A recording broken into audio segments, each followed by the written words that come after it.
Boa noite, queridos irmãos da comunidade espiritual Encontro Fraterno. Novamente uma grande alegria estar aqui nesta noite para trazer o estudo da casa, compartilhar o estudo que fazemos do Evangelho segundo o Espiritismo. É muita satisfação poder trazer, poder participar, poder partilhar daquilo que aprendemos para a prática do nosso cristianismo.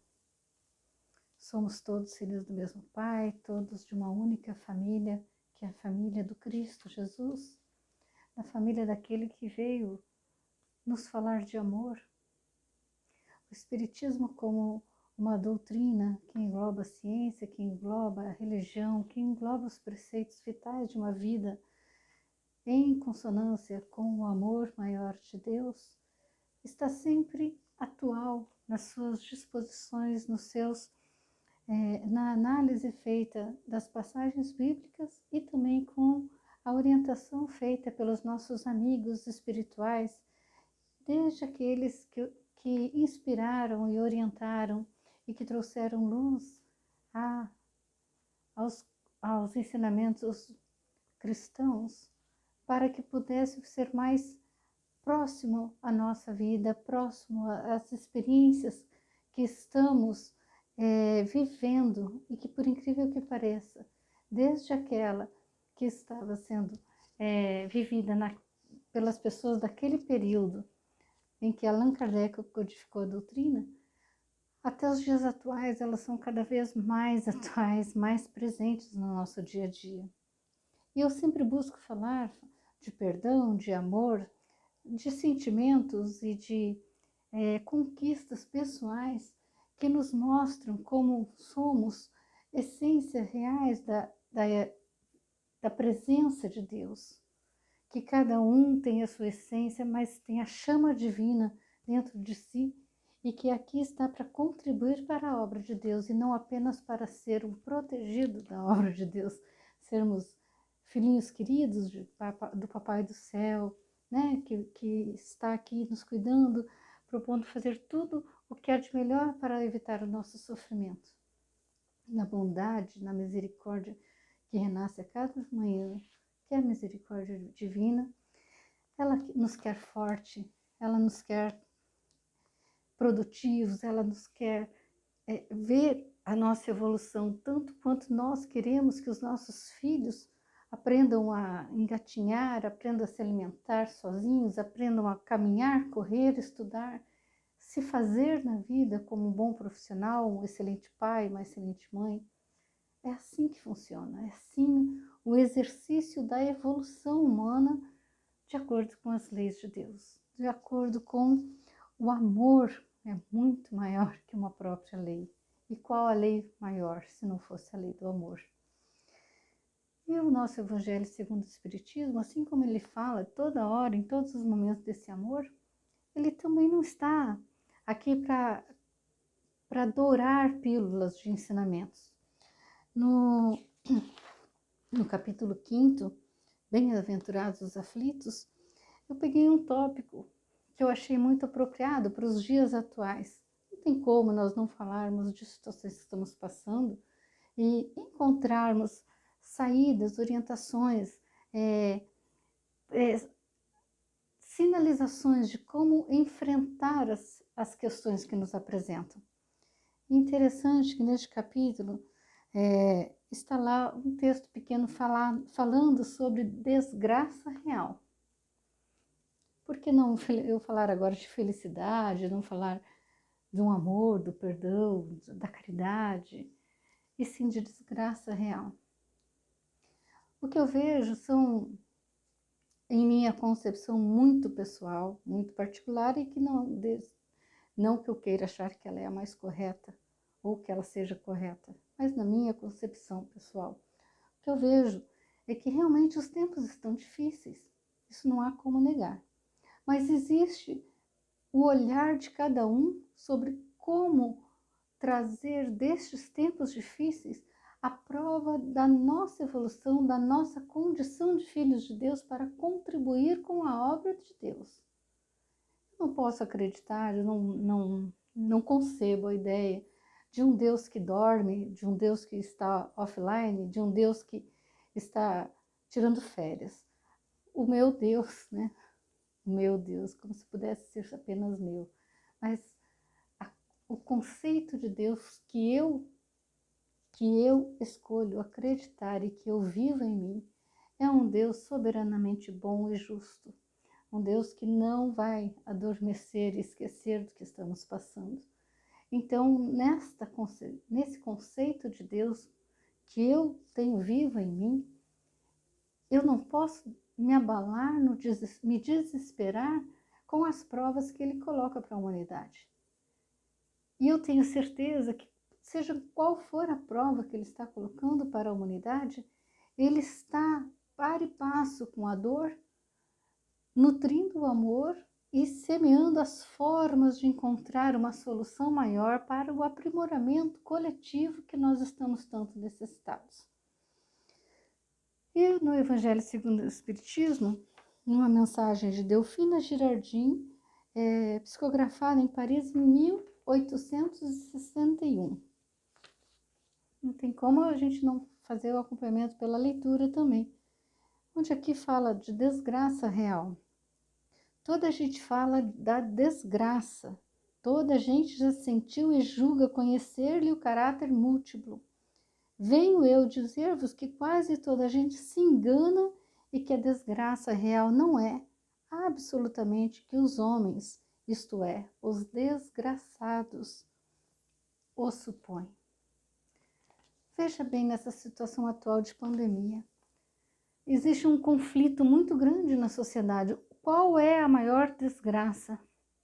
Essas situações de grande contágio, liberar tudo, cada um fazer a sua vida como melhor quiser, porque não podemos perder o desenvolvimento da economia, nem dos estudos dos nossos filhos.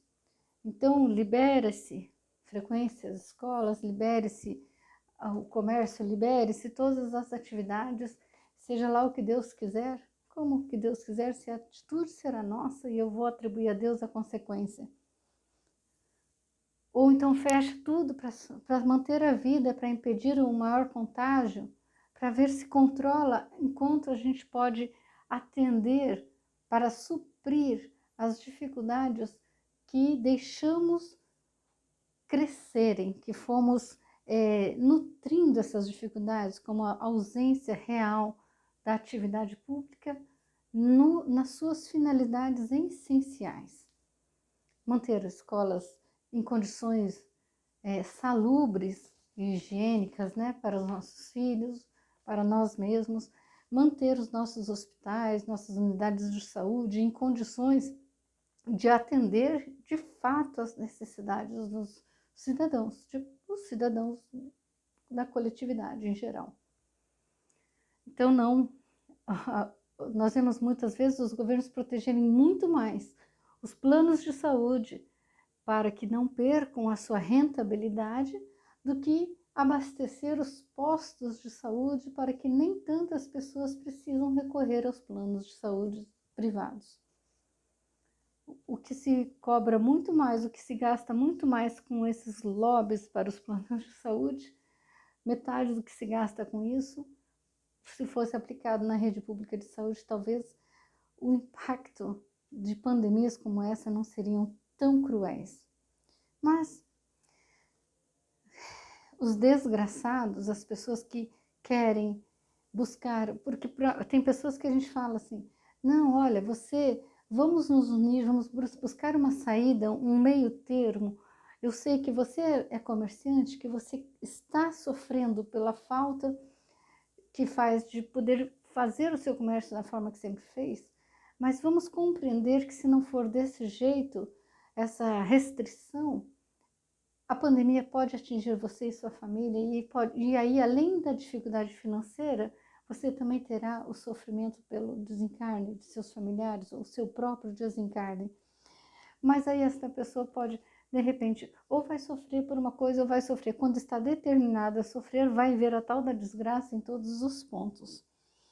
E esses desgraçados, como diz o texto, veem na miséria no fogão sem lume, no credor que ameaça, no berço que honra, que o anjo sorridente desapareceu, nas lágrimas, no féretro que se acompanha de cabeça descoberta e com o coração despedaçado, na angústia da traição, na desnudação do orgulho, que desejara envolver-se em púrpura e mal oculta sua nudez sob os andrajos da vaidade.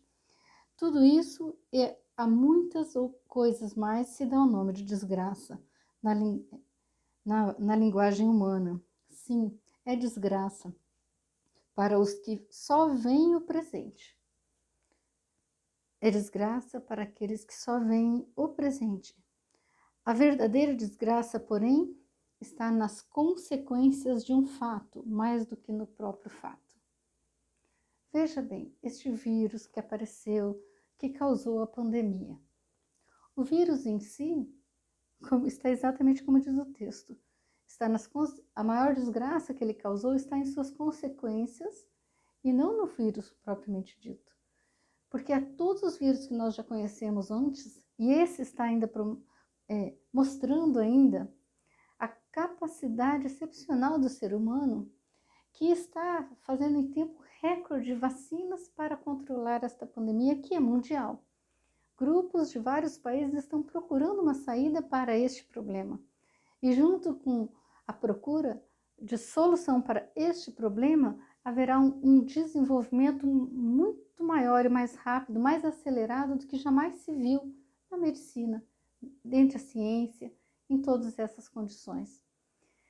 Então, se nós focarmos apenas na tragédia, nós não vamos conseguir ver a necessidade que a prova se fez para que a gente possa melhorar, para que a gente possa evoluir, para que tudo aquilo que nós estudamos da evolução humana até hoje, dentro da doutrina, com a ciência, com a religião, com tudo que a doutrina nos fala, com as lições de Chico Xavier, que nos falou que haveria este momento dentro da humanidade, que há muito tempo esse prazo já tinha estourado e que nós recebemos uma moratória. O prazo da moratória também passou. E interessante que junto com este momento de tanta dor, de tanta necessidade de compreensão, nós também passamos por uma crise de imposição de conceitos sociais como há muito tempo não se via. O moralismo tão particular, os preconceitos, as discriminações vieram com uma força tal justo no momento em que a união era o mais necessário. O negacionismo da dor, com pessoas que eu convivo e que sempre negaram a existência deste vírus, e mesmo pessoas espíritas, que conhecem todas as falas de Chico Xavier, que conhecem todos aqueles prenúncios que houveram, desde a história dos 50 anos, da moratória espiritual que havíamos recebido, as pessoas insistem em negar a existência do fato, da gravidade do fato, da necessidade que o fato traz para que pudesse ser enfrentado de uma forma mais digna possível. Eu reconheço o problema, eu analiso o problema e eu busco a solução para o problema. E assim eu o enfrento e soluciono, dentro das possibilidades que eu tiver. Enquanto eu nego a existência dele, eu me acomodo. Não existe. Não existe. É como aquela pessoa que tem a sua casa, que tem os seus bens adquiridos e se nega a trancar a porta da casa. Eu não vou trancar porque eu sou uma pessoa poderosa e ninguém vai ser bobo de entrar na minha casa para querer tirar alguma coisa de mim. Então eu não vou trancar a porta, não vou fechar janelas, não vou construir muros, não vou colocar portão. E ai de quem entrar? Vai ter alguém. Ai de quem entrar? Sim, vai entrar. Como aquele grupo de empresários que quis ser muito, muito, muito esperto lá em Minas, né? E quis furar a fila da vacina para contratar uma pessoa para vacinar aos seus. Quem é muito, muito, muito esperto, geralmente vai procurar alguém que para lhe atender vai ter que se mostrar mais esperto do que ele. É o tal do foi tosquear e saiu tosqueado. E acabou que contratou uma pessoa que nem enfermeiro era, e que aplicou soro fisiológico nos braços por R$ 600 a dose, ou 2 doses, alguns detalhes assim. Porque negam, porque não querem ver o problema exatamente como é, não acreditam nele e querem enfrentá-lo de uma forma que seja beneficiado. Então essa desgraça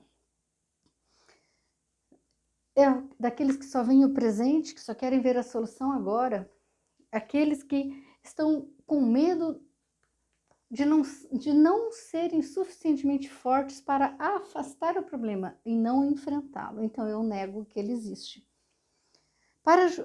Acontece, ainda fala assim, dizei-me se a tempestade que vos arranca as árvores, mas que saneia o ar, desculpa. Sim, é a desgraça para os que só veem o presente, a verdadeira desgraça, porém está nas consequências de um fato mais do que no próprio fato. Dizei-me se é um acontecimento considerado ditoso, considerado bom na ocasião, mas que acarreta consequências funestas, não é realmente mais desgraçado do que o outro que a princípio parecia bom, mas acaba produzindo bem. Por exemplo, essas crises da pandemia mesmo. Muitas pessoas, no início da pandemia, se movimentaram, mobilizaram também forças e condições para poder auxiliar aqueles que sofriam mais. Isso criou uma onda de generosidade, de busca em auxiliar. Passa o tempo, as pessoas começam a duvidar, será que é, será que não é, será que isso aqui é alguma coisa, é alguma coisa lá da China que fizeram para prejudicar o mundo inteiro, como se não fosse prejudicar a casa, como se alguém que mora no quarto ao lado resolvesse botar fogo na casa. E aí, se eu boto fogo na casa onde eu habito um dos quartos, eu também serei prejudicada. Acontece que para julgarmos de qualquer coisa, precisamos ver as consequências. Assim, para bem apreciarmos o que em realidade é ditoso ou inditoso para o homem, precisamos transportarmos além desta vida, porque é lá que as consequências se fazem sentir. Ora, tudo que se chama infelicidade, segundo as acanhadas vistas humanas, cessa com a vida corporal e encontra sua compensação na vida futura. Para aqueles que não acreditam nas hipóteses, nas pesquisas, na ciência, primeiro o ideal era que fosse conhecer mais. Eu sempre comento na minha área profissional.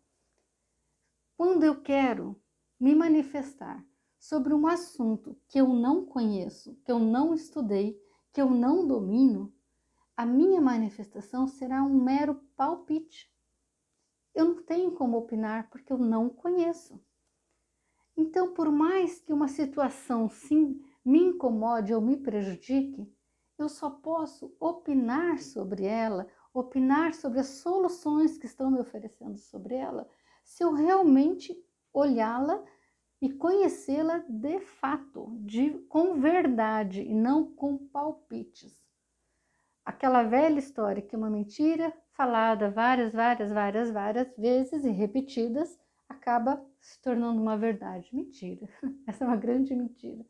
Uma mentira dita várias vezes só se torna verdadeira quando as pessoas não põem o crivo da coerência, da consciência. Não para pensar, não faz o que está aqui. Para julgarmos de qualquer coisa, precisamos ver as consequências. Alguém fala, não, olha, se você tomar este remédio, este vermífugo, você vai ficar imune à doença. Porque lá na África, toma esse vermífugo e tem pouca doença desse tipo. Ah, olha que bacana, eu vou tomar o vermífugo. Mas você viu lá na África a situação real? Você pegou os dados científicos daquela situação? Você já ouviu dizer que um vermífugo, geralmente você toma, ele bagunça todo o seu organismo, porque ele faz uma limpeza, retirando várias, não só o que é ruim para o seu organismo, quando o que é bom também, e te fragiliza e baixa a sua imunidade, e você com a baixa imunidade, você está mais suscetível a um vírus. Então, se você pega uma criança, que é uma mãe que já teve seus filhos pequenos, e tinha que tomar o vermífugo. O médico vai, prescreve o vermífugo, fala: mãe, a senhora vai aplicar o vermífugo assim, assim, assim, vai dar para a criança, mas já observa que talvez ele vá ficar gripado, porque o vermífugo baixa a imunidade da criança. E se nós que tínhamos filhos, se lembrarmos um pouquinho, quando eles eram pequenos, era essa a ideia. E muitas vezes a criança tinha sapinho, a criança tinha infecção urinária, a criança tinha gripe. Quem era alérgico aumentava a alergia por conta do tal do vermífugo que tinha que tomar também, mas que baixa a imunidade. Esse é o conhecimento científico com o empírico junto.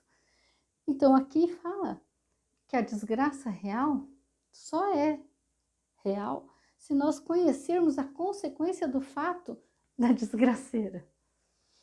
Então, meus irmãos, a mensagem de hoje é exatamente essa. Não vamos sofrer por sermos determinados ao sofrimento. Não vamos sofrer pela angústia de engolirmos notícias prontas, ideias concebidas dos outros.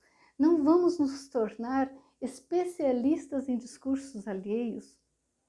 Nem mesmo a doutrina espírita não seria útil para ninguém se nós ficássemos repetindo as lições da doutrina espírita e não discutíssemos, não colocássemos em dúvida a coerência dos textos espíritas, a coerência do nosso irmão Chico Xavier.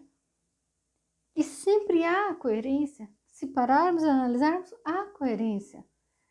E a coerência principal liga ao fato, o ensinamento, ao amor, à misericórdia.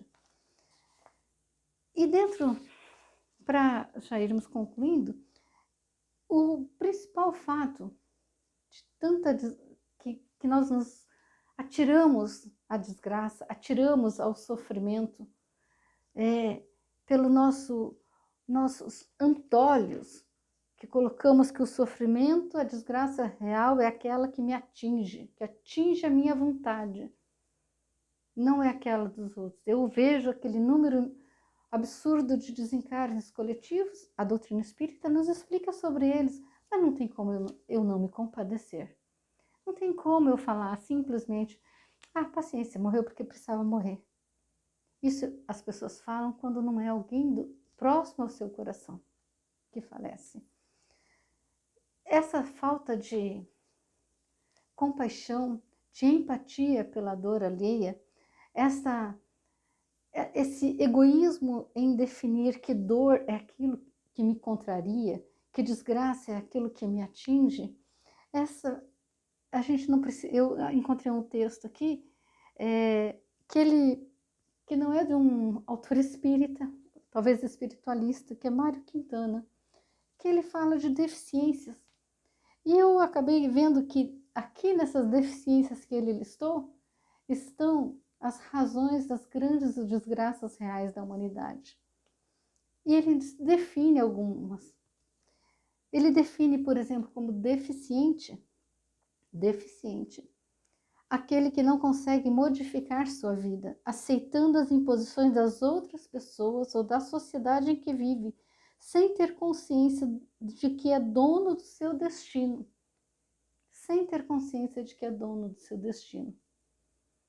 A consciência de ser dono do seu destino vai lhe levar à conclusão de qual a melhor atitude ter no seu coletivo, porque o nosso destino não está apartado do coletivo, da sociedade em que vivemos. Mário Quintana também definiu como louco aquele que não procura ser feliz com o que possui. Aquele que, apesar de não poder ir abrir o seu negócio, o seu comércio, poderia usufruir da felicidade de estar na sua residência com sua família, de ter aquele tempo de organizar a sua casa como há muito não havia. Ele define como cego aquele que não vê o seu próximo morrer de frio, de fome, de miséria, e só tem olhos para os seus míseros problemas e pequenas dores.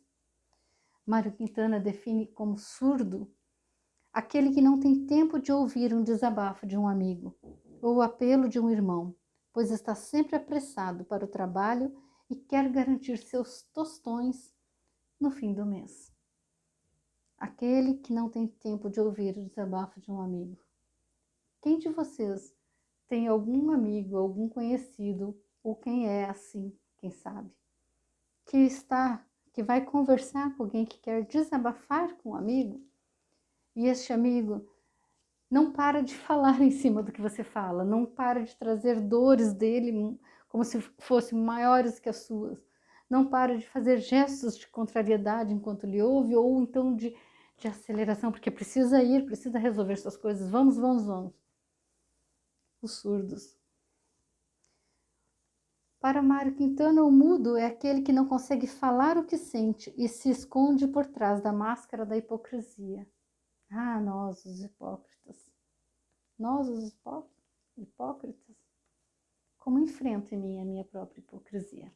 Como eu busco afastar de mim este que eu entendo ser um dos maiores distúrbios que uma pessoa pode ter, a hipocrisia. Mário Quintana define como paralítico aquele que não consegue andar na direção daqueles que precisam de sua ajuda. Define como diabético aquele que não consegue ser doce, aquele que tem a rudeza no seu olhar, nas suas palavras. Define como anão aquele que não sabe deixar o amor crescer. E, finalmente, a pior das deficiências é ser miserável, pois miseráveis são todos aqueles que não conseguem falar com Deus. A maior deficiência que alguém pode ter é ser miserável, é ser um desgraçado, porque o desgraçado é aquele que não observa, não se deixa contagiar pelas graças de Deus, que está sempre a nos atender e que não consegue falar com esse Deus, mostrando a sua gratidão. É isso, meus irmãos. Nosso tempo é pouco, né? É curto, porque é o tempo das palestras, nossas exposições sobre estudos, é apenas um semear. Como se saíssemos com semente nas mãos, com o carro em movimento, a janela aberta e fôssemos soltando essas sementes pela cidade. E essas sementes vão cair. Algumas na terra fértil, algumas nas calçadas, algumas em montes de lixos, algumas em frestas de casas, de janelas ou de telhas, e poucas vão germinar. E eu espero que não apenas o estudo dessa noite, mas todos os estudos que nós formos assistir, presenciar, participar, compartilhar, nós possamos ser terra fértil dos ensinamentos que nos propõe, para estudarmos, para nos agarrarmos à concepção de seres divinos, de filhos de Deus feitos à sua imagem e semelhança, de que estamos aqui encarnados neste momento, nesta fase mundial, porque estamos para colaborar, auxiliar na superação e no enfrentamento da dor e não auxiliar o aumento do sofrimento coletivo. E é assim, meus irmãos, que eu quero agradecer pela oportunidade, agradecer à casa pelo convite, agradecer a Deus por estarmos sempre encontrando pessoas que nos despertam a falar, a parar um pouco das nossas atividades, abrir os livros, abrir o nosso evangelho para aprender a evoluir, aprender a amar, aprender a sermos melhores do que fomos ontem. Que Deus nos abençoe, que ampare a todos nós, a nossas famílias, a nossa cidade. Que nos momentos de maior desespero, por lockdown, por o que for, por ver as desgraças sendo divulgadas na mídia, que esses momentos possam ser para fecharmos os nossos olhos e sintonizarmos na oração para o auxílio coletivo de toda a humanidade. Que Deus nos abençoe e nos proteja. Que assim seja, meus irmãos. Um abraço para todos vocês. Obrigada.